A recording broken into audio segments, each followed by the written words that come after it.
The punk of Brussels. Actually, the phrase he used elsewhere in the interview, we can't even report on breakfast television. I wasn't even sure what it meant. No.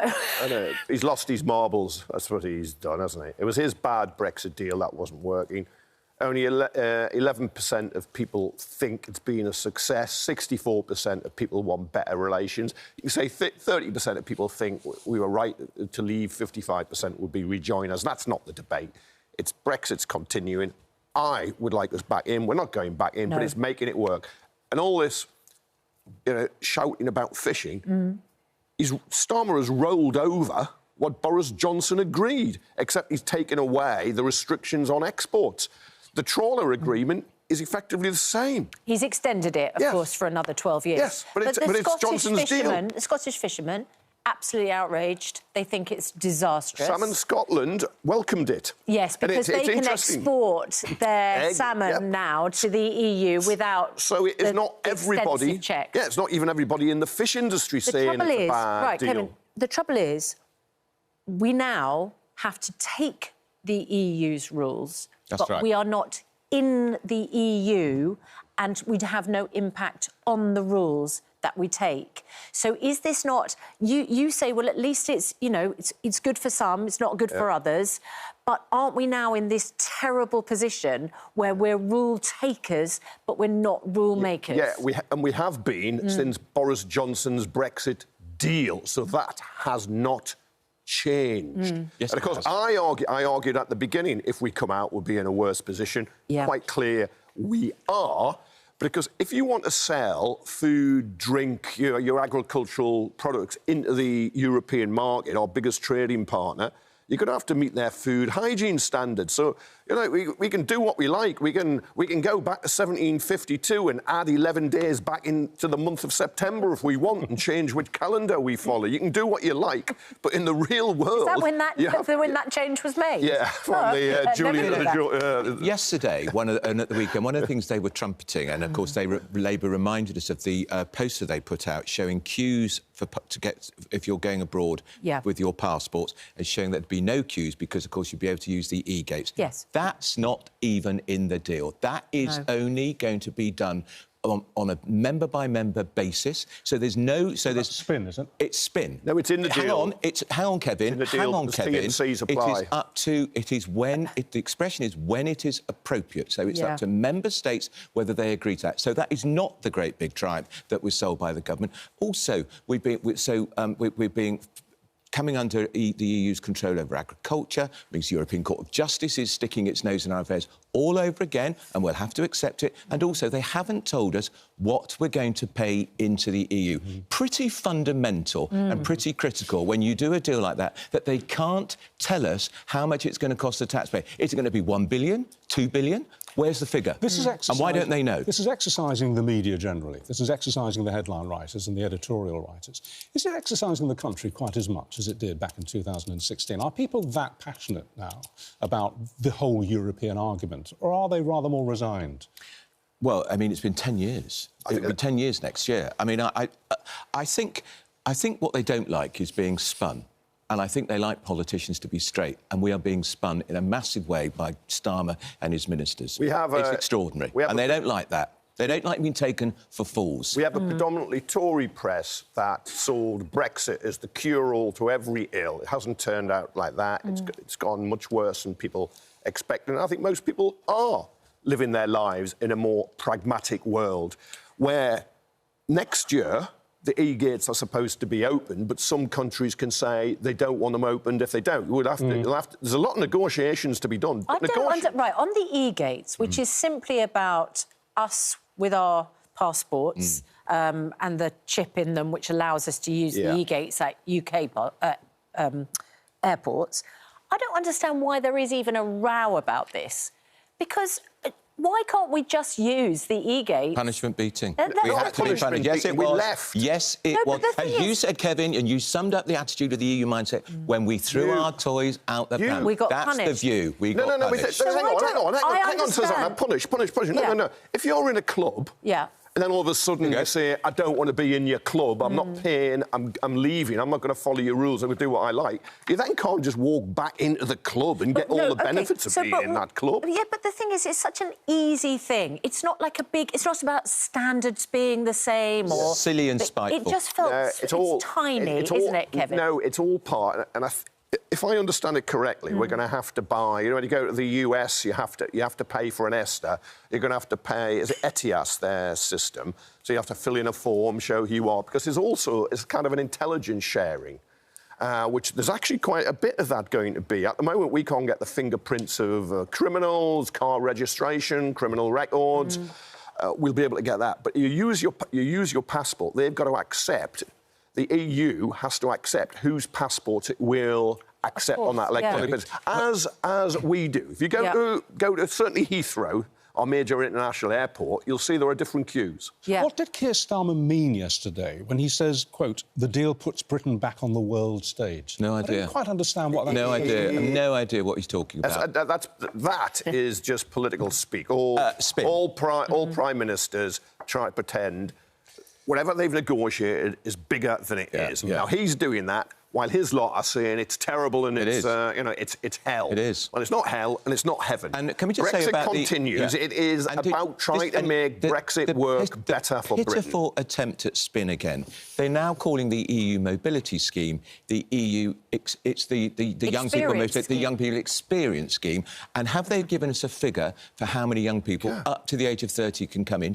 No. They say there's going to be a cap. What is it? They don't tell us. They say it's going to be time limited. For how long? They haven't told us. And the Telegraph and the Times are reporting today that the EU is insisting that when these young people come, they can bring their families. So much for cutting migration. That's a great... Look, if we so talk about much spin, for cutting migration. You must be dizzy the amount you're spinning. These people coming in the EU mobility scheme will not be included in the migration figures. Well, we heard what... More spin, and that's what people don't like. Well, I know what you'd say about that. Well, he has got better terms on fishing because all the vet checks are going, and something like 70% of our fish goes abroad, and shellfish is going to go abroad. So she's wrong on that. But, of course, she's not really competing with Keir Starmer. She is now in a rhetoric race with Nigel Farage. That's what that is all about, although she did back Brexit initially, but she is now... I think last time we were... SHAFTED in a shafted, she claimed we were in one deal. I thought that was a new visa she was talking about. Yeah, but she's getting, you know, that's what it's all about. It's to be who can be the most extreme in their criticism of something that is actually relatively modest. It's beneficial, but it's relatively modest. Andrew, wasn't part of the problem with Brexit that initially, straight after the referendum, we didn't have a Prime Minister who fully backed Brexit, and therefore it didn't feel like the Brexiteers grasped all the opportunities they promised. And now we're in a position where Nigel Farage, the greatest campaigner for Brexit, can say, well, if I'm Prime Minister, I will actually make Brexit work. This is Keir Starmer trying to make Brexit work, but probably wishing that Theresa we May, could be more part of the EU. If you remember, after the referendum, David Cameron resigned and very quickly. Theresa May came in. I don't think she was ever, frankly, the right person for the job, but there we are. She didn't believe in Brexit, and the first Brexit she put to Parliament was defeated, I think, by a record Commons majority of 230. It was extraordinary.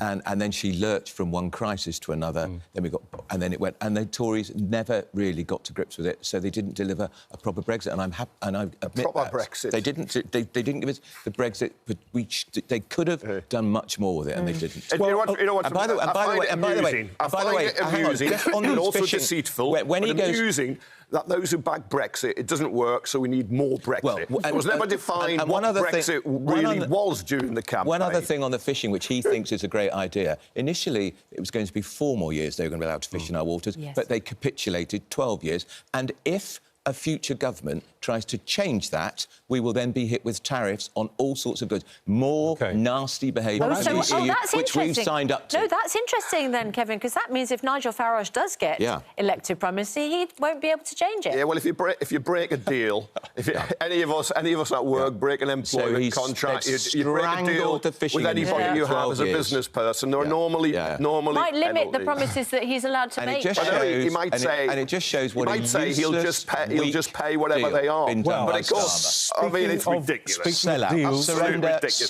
He's extended your deal. Speaking of deals and spin, let's go across the Atlantic, because we had a 2-hour phone conversation yesterday between Putin and Trump. People picked up that line, if we don't get a deal, I'm backing away. He was asked later in that same press conference if there was a red line and were we approaching the red line, and he was very vague about it. Looks like he's potentially getting bored with the whole thing, doesn't it? Yeah, well, that's it. He's got a very short attention span. He wants to be in front of the TV cameras, waving his arms, saying things outrageous, setting the agenda. But he's just... He said earlier, about a month ago, was Putin tapping me along. Yep. Just stringing him along. And that seems to be the case. And, of course, if you say to Putin, you can keep the 4 parts of Ukraine seized plus Crimea, then, of course, he'll say, yeah, it's a great peace. But then that's a peace at the cost of Ukraine. Look, he's looking rather powerless because he's just desperate to stay chummy with a man. Well, it's a heck of a contrast, isn't it, to his campaign promise that he'd sort it in 24 hours. Yeah, absolutely. I think I'd love to have been flying the wall for that conversation. I wonder who did most of the talking in the 2 hours. There will be tapes and transcripts of that. Both security services, both the White House and the Kremlin have taken them. I hope they leak. I hope they're genuine and will leak. And I suspect it'll be excruciating. Well, I hope he exerts any influence he's got and gets a deal. Yeah. And because, it's just going... We're not seeing it in detail anymore every day on our screens, but there are still horrors going on there. And where has he exerted his influence? It's been bully Zelensky and Ukraine, the victim. And interesting that he was calling him a dictator, blaming him for the invasion. Everything we have seen, I'm afraid, is not promising. I don't find that promising. We had a nice little chat with Vlad the Invader, and it'll all be all right. I've not seen it, but you go look at his foreign policies around the world. Look at Gaza and what's unfolding there, and he wanted to turn it into Trump Gaza. What he's doing with Denmark and Greenland, what he's done to neighbours, allies, Canada and Mexico, who in his period signed trade deals and he just rips them up. Look at him saying he wants to just seize the Panama Canal again. Look what he's done to Britain and the rest of Europe. I mean, this is all appalling stuff, and he's damaged his own economy along the way. Well, what about what's happening in Gaza? We talked yesterday, didn't we, about the fact that ultimately Gary Lineker speaking out in an inappropriate way led to his demise. And he issued that video yesterday, once again sort of apologising for reposting a video with a rat emoji on it, saying that he didn't realise that was on the video.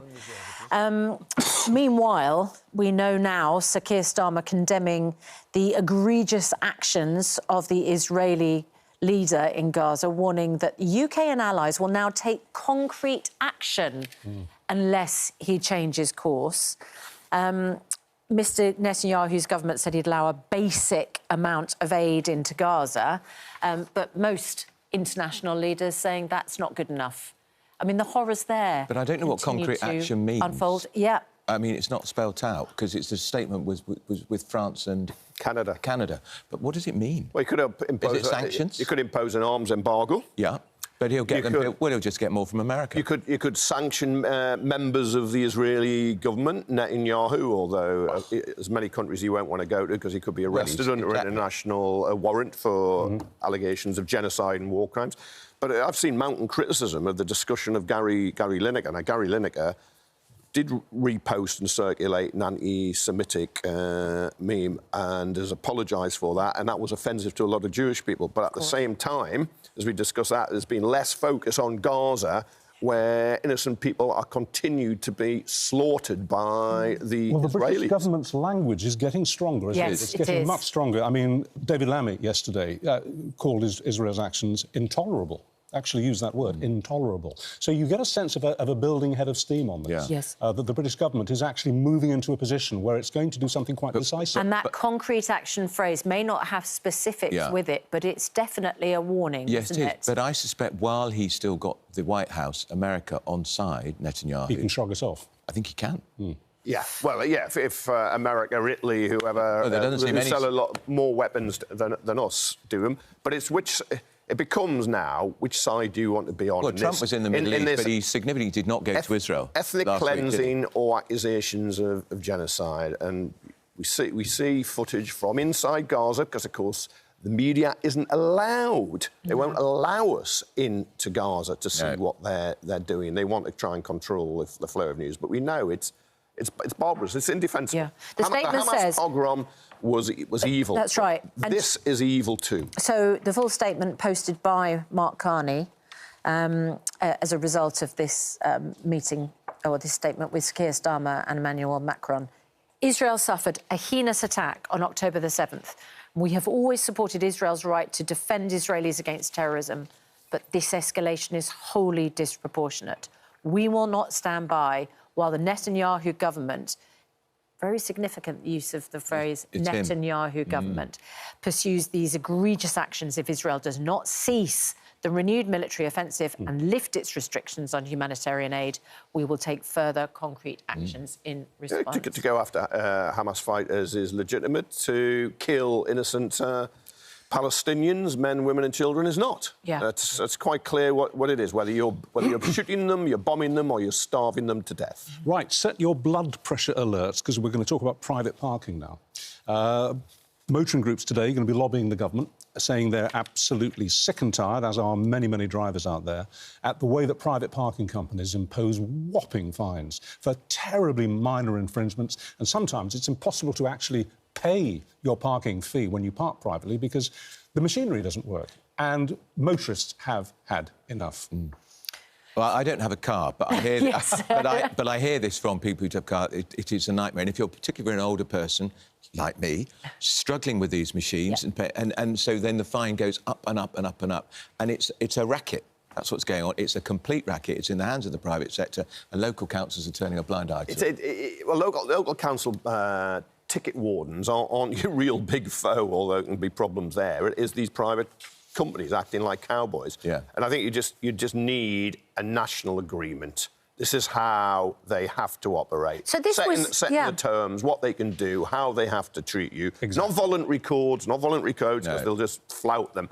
This is it. This is how you have to treat people. There's currently a cap on the parking charge of £100 fine, currently. The government had planned to introduce a code of practice back in February 2022, which proposed capping that fine at £50, which would make it eminently more affordable. And the AA and the RAC want that code of practice brought in immediately. For some reason, it's been delayed. But the parking companies want that cap increased. Of course they do. They want to get more money out of us in fines. So, yeah, there's quite a row over that at the moment, and motorists caught in the middle. How can you justify a fine of over £100, or even £100 for such a minor civil infraction? £100. It feels like there's a war on motorists. I mean, why do we despise motorists so much? We don't. Congestion charges and it feels to motorists like it does. Yeah, some do sometimes, but there's not a war. We're getting a lot of is. messages on this. Listen to this. This is from TC on email this morning. Morning, TC. He says, I got a parking ticket from parking in a fast food restaurant because it was a private car park. They left it 6 years, and then they sent bailiffs to my door. They clamped my car. They made me pay £1,200 for the charges, the ticket and the interest. They insisted I pay in one go, and I didn't have that kind of money. And they made me feel like a criminal. I'm now paying it at £150 a month, which I can't afford. Isn't that scandalous? For a parking offence. That just sounds totally disproportionate. Should be illegal. And horrible. It should be illegal. It's legalised. But we just need across England, Wales, Scotland, Northern Ireland might want to do it differently. But you just have the same the same system for public and private. I'm sorry, can I just slip one more in? This is extraordinary. This is Robert, who's tweeted us on X. He says, I'm disabled. I stopped at a petrol station to use a disabled toilet, but I had to wait, and so I was 8 minutes over.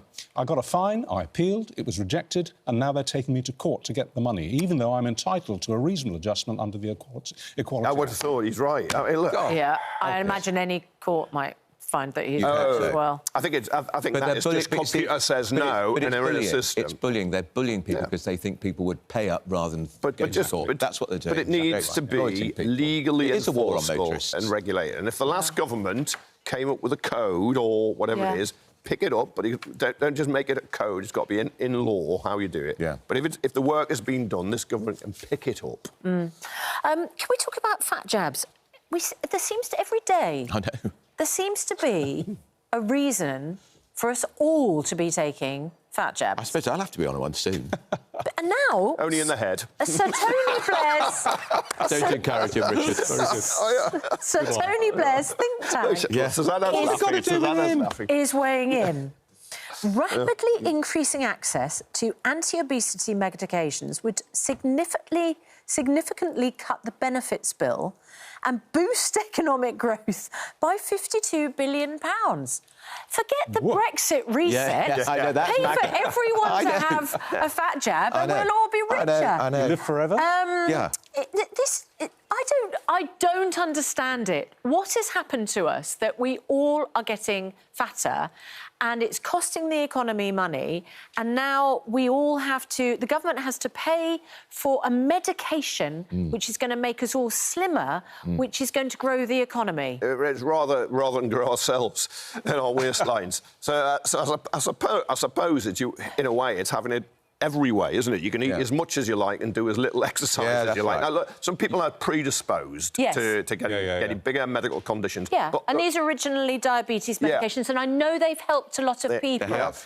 But this seems to suggest we should all rapidly increasing access to this medication. I just wonder if we're caught up in a mania. I think we at the moment, and it might stop. Mania. Yeah. Can we just very quickly mention, if you're going to a wedding this weekend, go via Tesco's. Because Tesco's are saying they're featuring a wedding gift registering service, featuring items, this is what they're suggesting you buy for the bride and groom, bin liners and toilet roll. OK? Because they say that couples prefer a practical present. So they're putting together a package of toilet rolls and bin liners and stuff like that. We've got a picture. Yeah, toothpaste, shower products. It has to be antibacterial hand wash. And kitchen towel. Not very romantic.